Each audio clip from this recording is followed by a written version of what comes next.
Chapter the bond of love Kenneth Anderson ने लिखा है। इस चैप्टर में सबसे पहले हम टाइटल करेंगे, फिर थीम, मैसेज और लास्ट में लाइन वाइज एक्सप्लेनेशन। चलिए टाइटल स्टार्ट करते हैं। Title the bond of love एकदम सही है। ये कहानी ह्यूमन बींग्स और एनिमल्स के बीच में प्यार और भावनाओं के बारे में है।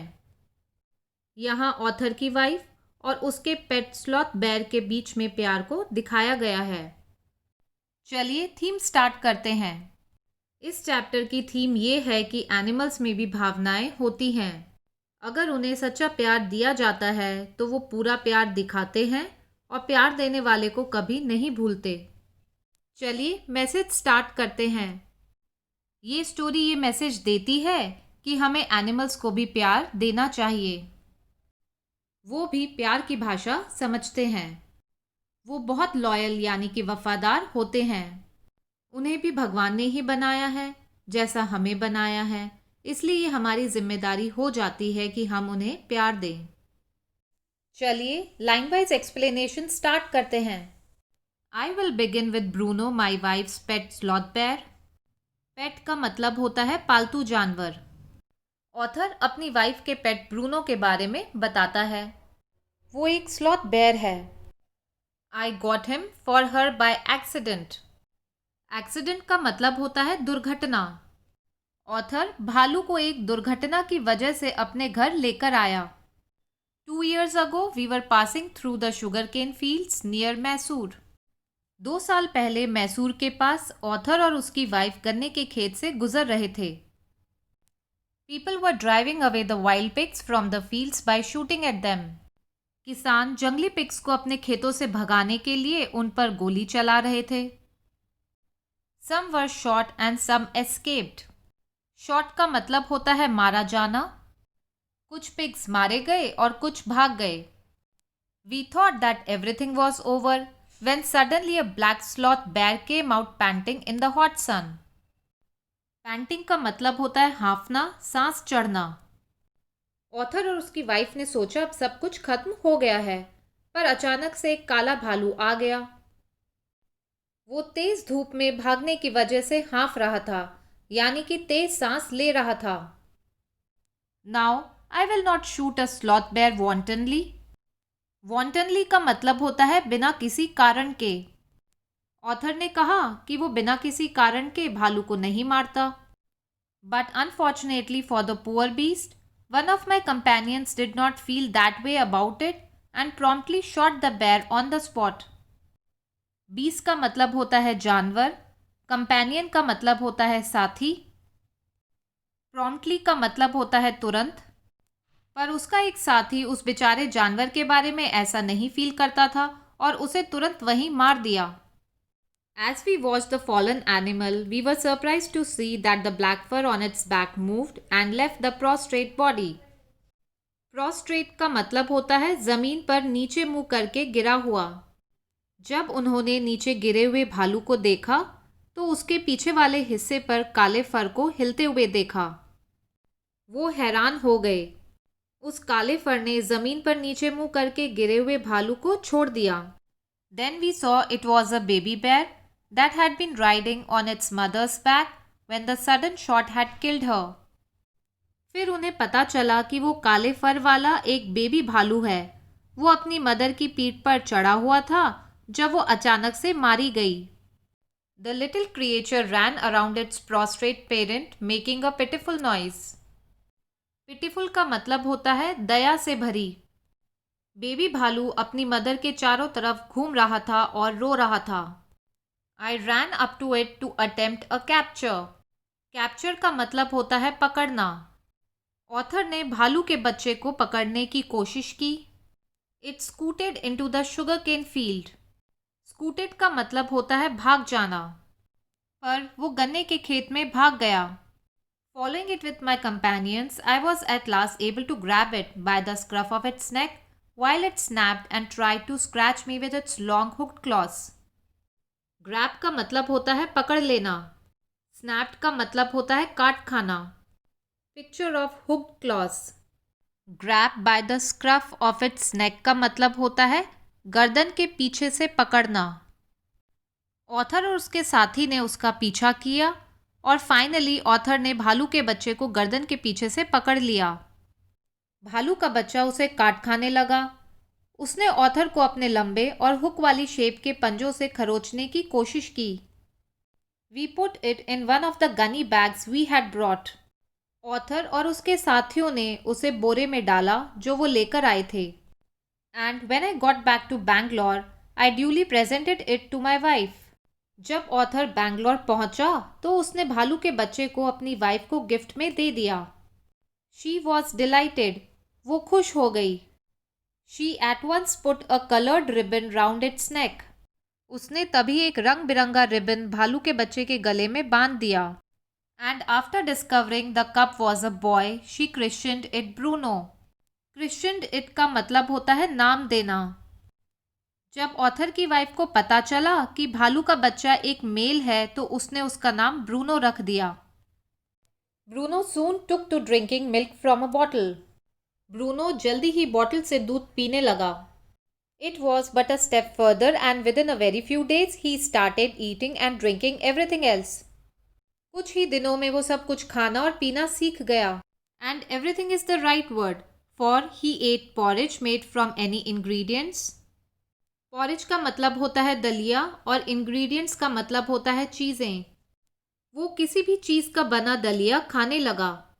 Vegetables, fruit, nuts, meat, specially pork, curry and rice, regardless of condiments and chilies, bread, eggs, chocolate, sweets, pudding, ice cream, etc., etc., etc. Condiments का मतलब होता है मसाले। चिलीज का मतलब होता है मिर्च। वो सब्जियां, फल, नट्स, मीट, पिग के फ्लैश की, करी, चावल सब कुछ खाने लगा। इन सब में कितने ही मसाले और मिर्च हों उसे कोई फर्क नहीं पड़ता था। इसे पुडिंग कहते हैं। वो ब्रेड, अंडे, चॉकलेट्स, मिठाई, पुडिंग, आइसक्रीम और सब कुछ खाने लगा।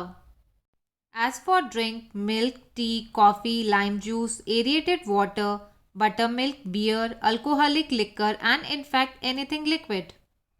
It all went down with relish. relish का मतलब होता है खुश होकर। जहाँ तक पीने की बात है, दूध, चाय, कॉफ़ी, नींबू का जूस, फिज वाला पानी, छाछ, बियर और शराब सब कुछ खुश होकर पीता था। The bear became very attach to our two Alsatian dogs. भालू ऑथर के दो एल्सेशियन डॉग से बहुत अटैच हो गया। And to all the children of the tenants living in our bungalow.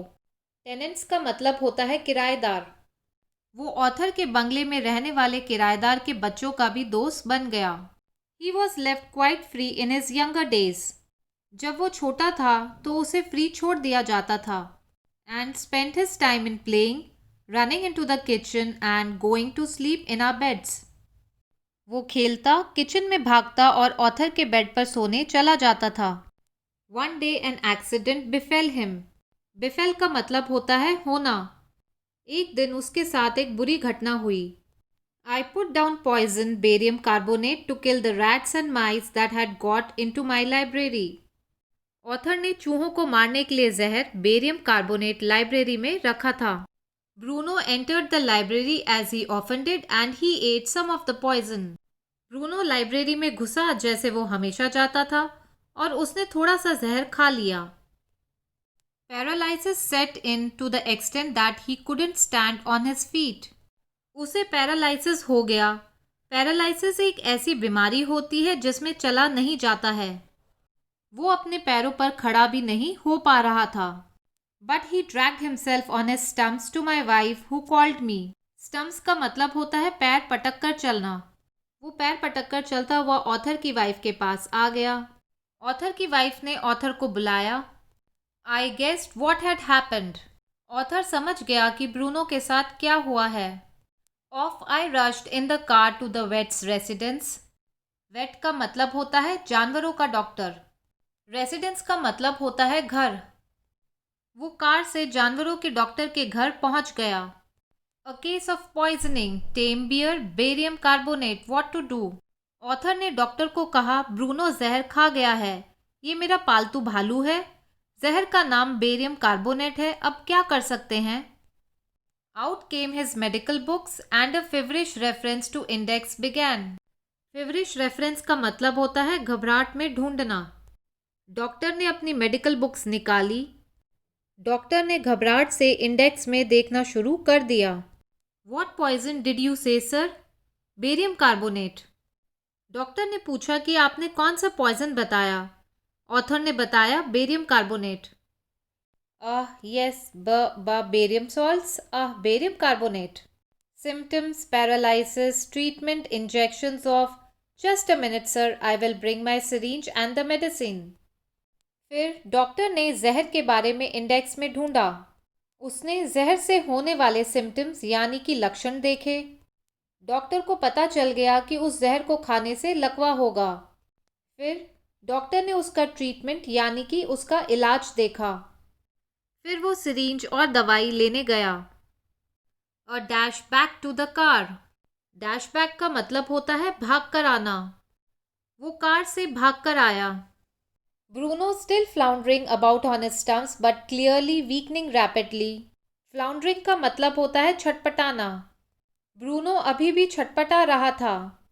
वो बहुत जल्दी कमज़ोर हो रहा था। Some vomiting, heavy breathing with heaving flanks and gaping mouth. Heaving का मतलब होता है गहरी सांस लेना। Gaping का मतलब होता है खुला हुआ। फ्लैंक्स का मतलब होता है जानवर के शरीर के साइड का हिस्सा। ब्रूनो ने थोड़ी उल्टी की। वो गहरी सांस ले रहा था। उसका साइड से शरीर गहरी सांस से ऊपर नीचे हो रहा था। उसका मुंह खुला हुआ था। Hold him everybody, in goes the hypodermic.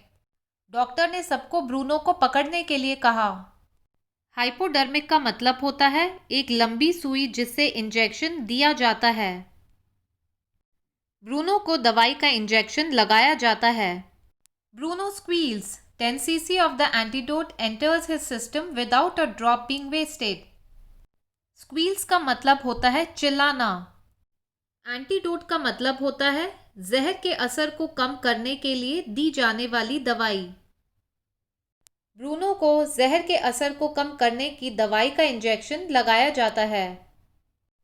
जैसे ही उसे दवाई का इंजेक्शन लगाया जाता है वैसे ही वो चिल्लाता है। 10 minutes later, condition unchanged. 10 minute बीत जाते हैं पर ब्रूनो की हालत वैसी ही रहती है। Another 10 cc injected. उसे फिर से इंजेक्शन दिया जाता है। 10 minutes later, breathing less stertorous. Stertorous का मतलब होता है आवाज करती हुई सांस लेना। दूसरे इंजेक्शन के 10 मिनट बाद ब्रूनो की सांस कम आवाज करने लगती है, यानी कि उसकी सांस ठीक हो जाती है। Bruno can move his arms and legs a little although he cannot stand yet. Bruno अपने हाथ और पैर थोड़ा सा हिला सकता है पर वो खड़ा नहीं हो पाता है। 30 minutes later, Bruno gets up and has a great feed. 30 minute बाद ब्रूनो उठ जाता है और अच्छे से खाता है। He looks at us disdainfully as much as to say, "What's barium carbonate to a big black bear like me?" Disdainfully का मतलब होता है ज्यादा ध्यान न देते हुए। ब्रूनो सबको ऐसे देखता है जैसे कुछ भी नहीं हुआ हो, मानो कह रहा हो, जहर मुझ जैसे बड़े भालू का क्या बिगाड़ सकता है। Bruno is still eating. Bruno अभी भी खा रहा होता है। Another time he found nearly 1 gallon of old engine oil which I had drained from the sump of the Studebaker. Sump का मतलब होता है ऑयल पैन या कार में वो पार्ट जिसमें ऑयल डाला जाता है। स्ट्यूडबेकर एक पुरानी अमेरिकन कार है। एक बार ब्रूनो को 1 गैलन पुराना इंजन ऑयल मिल गया। ऑथर ने ऑयल को अपनी कार स्ट्यूडबेकर के सम्प से निकाला था and was keeping as a weapon against the inroads of termites. Inroads का मतलब होता है घुसना। ऑथर ने ये ऑयल इसलिए निकाला था ताकि टर्माइट्स के घुस जाने पर यूज कर सके। He promptly drank the lot, but it had no ill effects whatever. Promptly का मतलब होता है तुरंत। ब्रूनो ने उसी समय पूरा ऑयल पी लिया, पर ऑयल से ब्रूनो पर कोई बुरा असर नहीं हुआ। The months rolled on and Bruno had grown many times the size he was when he came. महीने बीतते गए और ब्रूनो अपने साइज से बहुत बड़ा हो गया। He had equaled the Alsatians in height and had even outgrown them. वो एल्सेशियन डॉग्स की हाइट के बराबर हो गया, बल्कि उनसे ज़्यादा बड़ा दिखने लगा। But was just as sweet, just as mischievous, just as playful. पर वो पहले जैसा ही था, स्वीट, शैतान और खेलकूद करने वाला। And he was very fond of us all. वो ऑथर और सभी को बहुत पसंद करता था।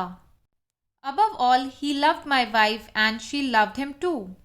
सबसे ज़्यादा ब्रूनो ऑथर की वाइफ को चाहता था और वो भी उसे बहुत चाहती थी। She had changed his name from Bruno to Baba, a Hindustani word signifying small boy. Author की वाइफ ने उसका नाम ब्रूनो से बदलकर बाबा रख दिया। बाबा एक इंडियन नाम है जिसका मतलब होता है छोटा लड़का। And he could do a few tricks too. Baba कुछ ट्रिक्स यानी कि करतब भी करता था। At the command Baba wrestle और Baba box he vigorously tackled anyone who came forward for a rough and tumble. Vigorously का मतलब होता है बहुत जोर से। रेसल का मतलब होता है कुश्ती लड़ना। टैकल्ड का मतलब होता है हैंडल करना। टम्बल का मतलब होता है फॉल या गिराना। जब उसे कहा जाता था बाबा रेसल और बाबा बॉक्स, तो वो सामने वाले को बहुत जोर से हैंडल करता था और उसे गिरा देता था। Give him a stick and say Baba hold gun and he pointed the stick at you. उसे एक लकड़ी दे दो और कहो बाबा होल्ड गन, तो वो लकड़ी को सामने वाले की तरफ कर देता था, जैसे कि उसे शूट कर रहा हो, यानी कि बंदूक से मार रहा हो। Ask him Baba where is baby. Baba से पूछते थे कि बेबी कहाँ है। And he immediately produced and cradled affectionately a stump of wood which he had carefully concealed in his straw bed. Cradled का मतलब होता है आराम से लेना, जैसे छोटे बच्चे को लेते हैं। Affectionately का मतलब होता है प्यार से। Stump of wood का मतलब होता है लकड़ी का टुकड़ा। Concealed का मतलब होता है छुपाना। Straw bed का मतलब होता है घास फूस का बिस्तर। अगर उससे पूछा जाता कि बेबी कहाँ है, तो वो तुरंत लकड़ी का एक टुकड़ा लेकर आ जाता। बाबा प्यार से उस लकड़ी को झुलाता था जैसे छोटे बच्चे को झुलाते हैं। उसने लकड़ी के टुकड़े को स्ट्रॉ के बेड में छुपा रखा था। But because of the tenants children, poor Bruno और Baba had to be kept chained most of the time. Tenants का मतलब होता है किराएदार, पर किराएदारों के बच्चों की वजह से बेचारे बाबा को चेन से बांध कर रखा जाता था, क्योंकि वो बहुत बड़ा हो गया था। Then my son and I advised my wife and friends advised her too to give Baba to the zoo at Mysore. फिर ऑथर, उसके बेटे और फ्रेंड्स ने उसकी वाइफ को सलाह दी कि उन्हें बाबा को मैसूर के जू में भेज देना चाहिए। He was getting too big to keep at home. वो इतना बड़ा हो गया था कि उसे घर में नहीं रखा जा सकता था। After some weeks of such advice, she at last consented. Consented का मतलब होता है मानना। कुछ हफ्तों की सलाह के बाद ऑथर की वाइफ आखिर मान ही गई। Hastily and before she could change her mind, a letter was written to the curator of the zoo. Hastily का मतलब होता है जल्दी में। क्यूरेटर का मतलब होता है जू का रख रखाव करने वाला। इससे पहले कि उसकी वाइफ अपना डिसीजन यानी कि निर्णय बदलती, जल्दी से एक लेटर जू के क्यूरेटर को लिखा गया। Did he want a tame bear for his collection? Letter में पूछा गया कि क्या उसे अपने जू के लिए एक पालतू भालू चाहिए। He replied yes.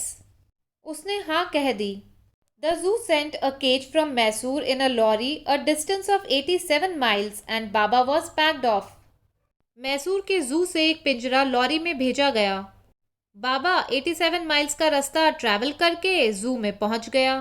We all missed him greatly but in a sense we were relieved. Relieved का मतलब होता है चिंता खत्म होना। अब सब बाबा को मिस करने लगे, पर सब रिलैक्स्ड भी थे। My wife was inconsolable, she wept and fretted. Inconsolable का मतलब होता है बहुत दुखी होना। फ्रेटेड का मतलब होता है परेशान रहना। ऑथर की वाइफ बहुत दुखी थी। वो रोई और परेशान हुई। For the first few days she would not eat a thing. कुछ दिन उसकी वाइफ ने खाना भी नहीं खाया। Then she wrote a number of letters to the curator. फिर उसने क्यूरेटर को बहुत सारे लेटर्स लिखे जिसमें उसने पूछा कि बाबा कैसा है। Back came the replies, well, but fretting, he refuses food too. Curator ने जवाब में बताया कि बाबा परेशान रहता है और खाना भी नहीं खाता है. After that, friends visiting Mysore were begged to make a point of going to the zoo and seeing how Baba was getting along. उसके बाद जो फ्रेंड्स मैसूर जा रहे थे उनसे रिक्वेस्ट की गई कि वो जू जाएं और देखें कि बाबा कैसा है. They reported that he was well but looked very thin and sad. उन्होंने बताया कि बाबा ठीक ठाक है पर बहुत पतला हो गया है और दुखी भी है. All the keepers at the zoo said he was fretting.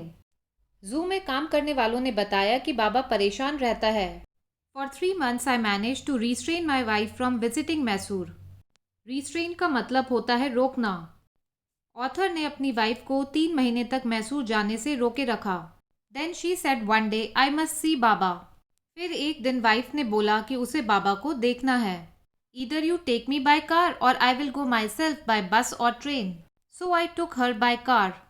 उसने ऑथर को कहा कि या तो वो कार से उसे बाबा के पास ले जाए, नहीं तो वो खुद बस या ट्रेन से चली जाएगी. तो ऑथर अपनी वाइफ को कार से ले गया. Friends had conjectured that the bear would not recognize her. Conjectured का मतलब होता है गेस करना या अंदाज़ा लगाना. Recognize का मतलब होता है पहचानना. उनके फ्रेंड्स ने अंदाज़ा लगाया कि बाबा ऑथर की वाइफ को नहीं पहचानेगा. I had thought so too. Author भी ऐसा ही सोच रहा था. But while she was yet some yards from his cage, Baba saw her and recognized her. पर उसकी वाइफ बाबा के पिंजरे से कुछ दूर पहले ही थी तो भी बाबा ने उसे देख लिया और पहचान लिया.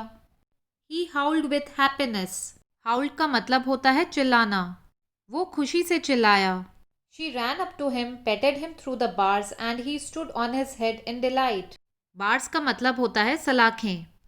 उसकी वाइफ बाबा के पास दौड़कर गई और उसे सलाखों में से ही प्यार करने लगी. बाबा खुशी के मारे अपने सिर पर खड़ा हो गया. For the next 3 hours, she would not leave that cage. 3 घंटे तक वो केज के पास ही रही. She gave him tea, lemonade, cakes, ice cream and what not. उसने बाबा को चाय, नींबू पानी, केक, आइसक्रीम और बहुत कुछ दिया. Then closing time came and we had to leave. फिर जू के बंद होने का टाइम हो गया और उन्हें जाना पड़ा.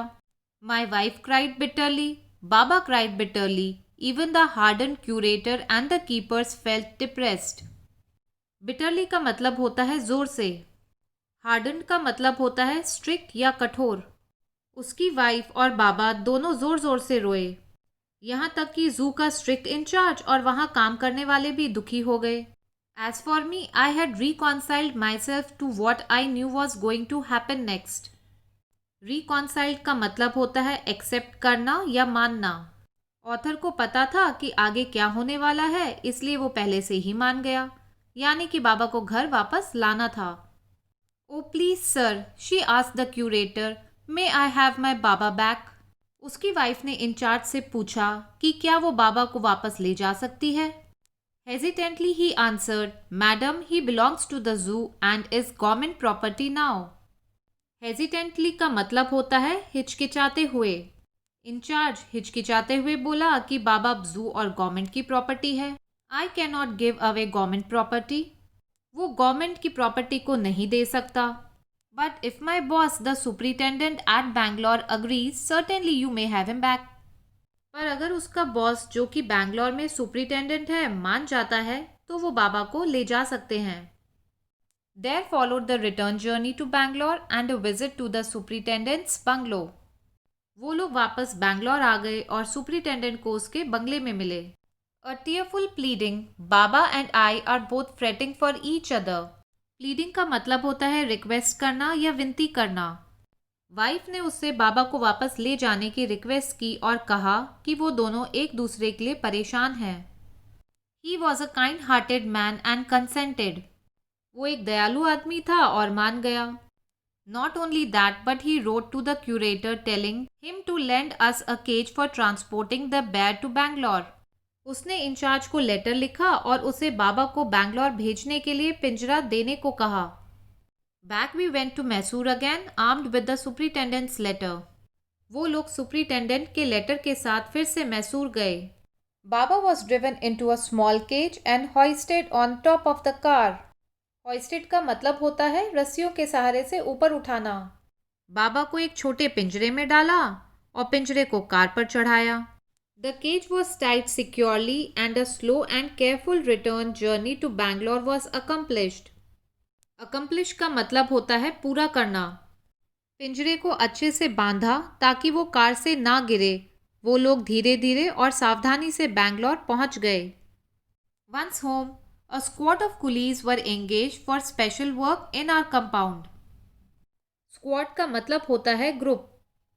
घर पहुंचने के बाद कुछ स्पेशल काम के लिए कुलीज का ग्रुप बुलवाया गया। An island was made for Baba. It was 20 feet long and 15 feet wide. Baba के लिए एक आइलैंड बनवाया।